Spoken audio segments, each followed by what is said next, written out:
Hello, you're watching the English News Bulletin on QPVN channel. I'm Nguyen, and now let me keep you up to date with the headlines. President LUONG begins state visit to Angola. Vietnam and Republic of Korea beef up defense cooperation. Naval parade forces ready for mission at sea. The official welcome ceremony for President LUONG, his spouse, and the high-ranking delegation of Vietnam to Angola was solemnly hosted by President of Angola, João Manuel Gonçalves Lourenço, and his spouse at the Presidential Palace at midday of August the 7th local time. President LUONG's trip to Angola holds great significance as the two countries are celebrating the 50th anniversary of their diplomatic ties November the 12th. Currently, the Vietnam-Angola relationship is developing well in different areas, with context and delegation exchanges regularly maintained, especially at high levels. Economic and trade relations promoted significantly. Angola is currently the country with the largest Vietnamese community in Africa, with about 6,000 people who have made great contributions to the socio-economic development of the host country. The visit is expected to help foster bilateral cooperation in the time ahead and herald a new development phase for the country's relations. At the welcome ceremony, the two presidents and their spouses witnessed a 21-gun salute, expressing the respect and special affection of the state and people of Angola for the Vietnamese delegation. Concluding the ceremony, the two leaders cordially greeted and introduced members of their respective delegations to each other. Following the ceremony, the two presidents held talks to orientate deeper and more effective bilateral ties. Earlier, President LUONG, his spouse, and the high-ranking delegation offered flowers at the statue of Uncle Ho in the Embassy of Vietnam in Angola and at the memorial on Ho Chi Minh Avenue, and laid wreaths at the monument to the unknown soldiers of Angola.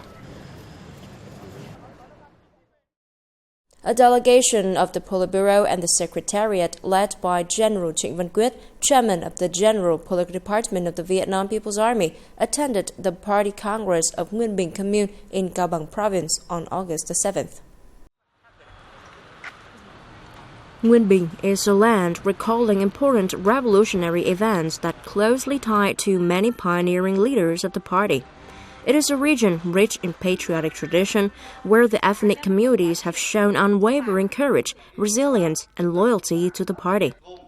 Speaking on behalf of the party, state, and the party Central Committee's mission, General Trịnh Văn Quyết praised the significant achievements of Nguyên Bing's party committee over the past 5 years. He emphasized the need for the local party committee to set clearer and more concrete development goals and to maximize the commune's inherent strengths by developing a comprehensive master plan. He noted that once resources are effectively mobilized and unlocked, Nguyên Bình would possess a favorable environment for growth where household-level economic progress can drive the overall development of the locality. At the same time, he encouraged efforts to promote local products and tap into the commune's tourism potential for stronger, more sustainable development. He also called on local officials to stay closer to the people, while the party resolutions at all levels, from grassroots cells upward, must clearly define responsibilities and assignments for each party member to ensure effective implementation. He further encouraged a spirit of innovation and creativity in developing new business models. Also on August the 7th, the Party Committee of the Army Officer Training School No. 1 held its 18th Party Congress for the 2025-2030 tenure. General Nguyễn Tân Cương, Chief of the General Staff of the Vietnam People's Army and Deputy Minister of National Defense, attended the event. Commending the outstanding achievements of the school's party committee over the past tenure, General Nguyễn Tân Cương affirmed that Army Officer Training School No. 1, recognized as the cradle of the first commanding officer contingent of the Vietnam People's Army, had consistently played a pivotal role in the military education system. He urged the school's party committee to continue prioritizing leadership in order to make breakthroughs in the quality of education and training, while paying attention to the building of high-quality teaching and academic management staff by increasing the proportion of postgraduate qualification holders in faculties. He also stressed the need to closely integrate academic knowledge with the development of personal qualities and comprehensive capabilities of cadets throughout their training, especially in military expertise, organization, leadership, management, practical skills, and life skills. The Chief of the General Staff further highlighted the importance of proactively researching regional and global wars and conflicts to update training programs. He reiterated the strategic vision of building a revolutionary, regular, highly skilled, and modern military aligned with the current organizational restructuring of the forces. He also called for both implementation of breakthroughs in science, technology, innovation, digital transformation, and digital literacy, thus building a smart and modern school. Senior Lieutenant General Huang Sun-Qian, Deputy Minister of National Defense, hosted Lieutenant Colonel Park Jong-hwan, Defense Attaché of Republic of Korea to Vietnam, on the morning of August 7th in Hanoi. Senior Lieutenant General Huang Sun-Qian highly appreciated the contributions of the Defense Attaché of Republic of Korea over the past time, which has helped promote the Vietnam Republic of Korea friendship in general and defense ties in particular. He emphasized that the bilateral defense cooperation has been expanded, deepened, and becoming increasingly effective and practical. In the coming time, the two sides will be strengthening cooperation, effectively implementing such cooperation contents as delegation exchanges, consultation, and dialogue mechanisms, especially the defense policy dialogue mechanism at the deputy ministerial level, training, war legacy settlement, UN peacekeeping operations, and coordination at regional and international multilateral forums. Lieutenant Colonel Park Jong-hwan sincerely thanked the host for the warm reception and emphasized that he would work to augment the cooperation contents, contributing to further strengthening the defense cooperation between the two countries. Coming up next, Naval Parade Forces ready for mission at sea. Under the Glorious Flag program promises to touch hearts. On the morning of August 7th, Senior Lieutenant General Chung Tien-to, Vice Chairman of the General Political Department of the Vietnam People's Army, leading a mission, inspected, inquired after, and encouraged the troops participating in the parade in celebration of the 80th anniversary of the August Revolution and National Day. Inquiring after and sending encouragement to the officers and soldiers who are training tirelessly in harsh weather conditions, Senior Lieutenant General Chung Tien-to acknowledged their sense of responsibility, efforts, and hard work, demonstrating the valor, image, and noble virtues of alcohol soldiers in the new era. He hoped the troops would continue to uphold tradition, hone bravery and skills, and improve the quality of coordination in their formation. He also stressed that there are some 20 days left until the official celebration. He urged the troops to continue to master their movements, as well as improving physical strength, preparing carefully in all aspects, maintaining a vibrant emulation spirit, enhancing their sense of responsibility, pride, and honor to participate in the parade in such an important political event of profound political significance to the country. The same day, at Naval Region 4, Senior Lieutenant General Nguyễn Văn Nghĩa, Deputy Chief of the General Staff of the Vietnam People's Army, chaired the rehearsal for maritime forces in preparation for the Grand Parade commemorating the 80th anniversary of the August Revolution and National Day on September 2nd. This marks the first time that the Navy service, in coordination with the Coast Guard, Bodyguard, and Militia Flotilla forces under Military Region 5, jointly organized a large-scale maritime parade featuring a substantial number of forces and material. Despite complex weather conditions, participating units have regularly reviewed and resolved any issues arising during rehearsals. The commanding work has been maintained with flexibility and precision, while coordination among forces has become smooth and cohesive. Each unit and ship has developed detailed training plans at sea and practiced strictly and seriously. Weapons, ships, and aircraft have been properly maintained and operating well under demanding conditions, ensuring the timely formation of flag salute and parade troops. Senior Lieutenant General Nguyễn Văn Nghĩa commended the units for their serious and thorough implementation of the training plan.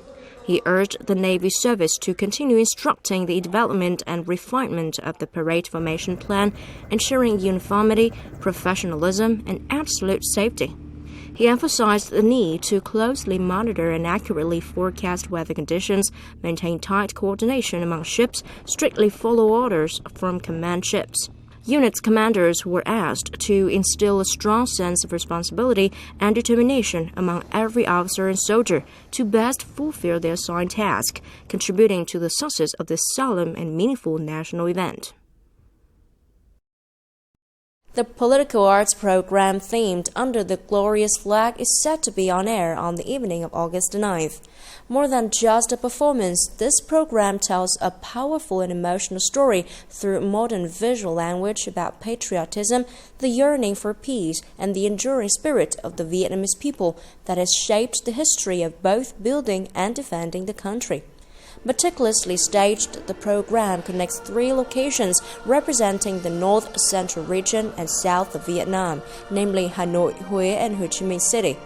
Employing cutting-edge technologies such as visual, LED effects, hologram projections, and augmented reality combined with sound and lighting design, alongside timeless patriotic melodies, the show creates a multi-dimensional artistic space where audiences will not merely enjoy the show, but also immerse themselves in history brimming with sacred emotions and a profound sense of national pride.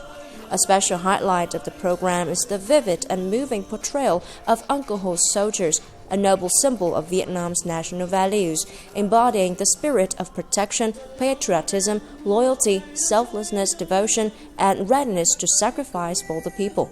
The program will be broadcast live at 8 p.m. on August 9th on VTV1, QPVN channels, and local television channels and digital platforms. Though he never took up arms on the battlefield, veteran Trần Ngọc Thiều carries with him the unwavering spirit of a warrior. He has extended his service to the nation through a tireless and quiet journey on the economic front. From his early days as a signal soldier on military training grounds to his current role as chairman of ACT Telecommunication Joint Stock Company, he has maintained a disciplined working ethic, a deep sense of responsibility, and an enduring passion to contribute. Colonel Trần Ngọc Thiều played a vital role in the military's communications network. In October 1974, he voluntarily enlisted in the Signal Corps, hoping to fight on the front lines. But due to operational needs, he was sent to study at the Technical School of Communications. In 1976, he began his career at Signal Brigade 596.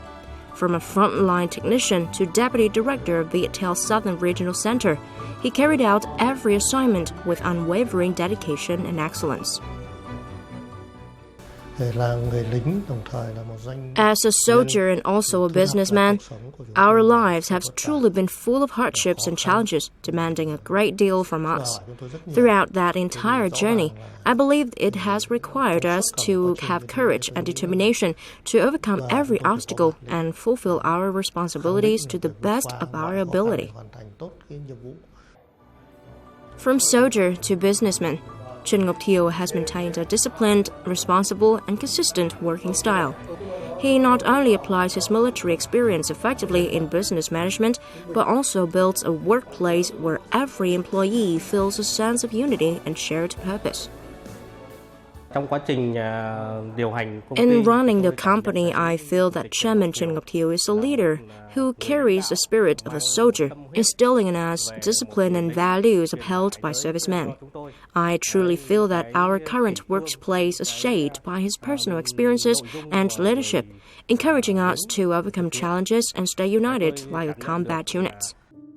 Not only known for its achievement in telecommunications, ACT Company and veteran Trần Ngọc Thiều are also closely associated with social and charitable activities. Over the years, they have contributed thousands of US dollars to the Vu A Dinh Scholarship Fund, chaired by former Vice President Trương Mỹ Hoa. Trần Ngọc Thiều has also represented ACT in delivering thousands of gifts to policy beneficiaries on national holidays and dates. he has represented the Vietnamese Veterans Business Association, especially the Ho Chi Minh branch, in presenting charity houses to veterans in difficult circumstances and to families of wounded and fallen veterans across the country. And that's all for now. Remember, you can always watch the news again at qpvn.vn. Now, thank you for watching and hope to see you next time.